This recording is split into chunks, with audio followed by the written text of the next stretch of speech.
السلام عليكم ورحمة الله وبركاته. تاريخ اليوم 7 ماي 2024. الحمد لله رب العالمين والصلاة والسلام على سيد الأنبياء والمرسلين وعلى آله وأصحابه أجمعين.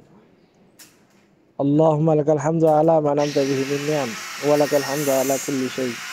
وقال رسول الله صلى الله عليه وسلم: من بنى لله مسجدا ولو كان مفرق قطط أو أصغر بنى الله له بيتا في الجنة. المشروع وهو بناء مسجد وجامع نور الطيبين ومركز تحفيظ القرآن الكريم وتدريس علوم الدين في ثواب المغفور لهم بإذن الله تعالى. حسن سنات الحمد، نور علي الحمد، حليم عبد الله الجلاليف، محمد علي الخالدي. اللهم ارحم حسن سنات الحمد، نور علي الحمد، حليم عبد الله الجلاليف، محمد علي الخالدي رحمة واسعة، واغفر له وانظر له بيان لطف وكرمك يا رب العالمين. اللهم متعه بالنظر إلى جلال وجهك الكريم، ورزقه جوار حبيبك في جنات النعيم، جنة الأعلى بلا سابقة العذاب واللقاء بها أكرم الأكرمين.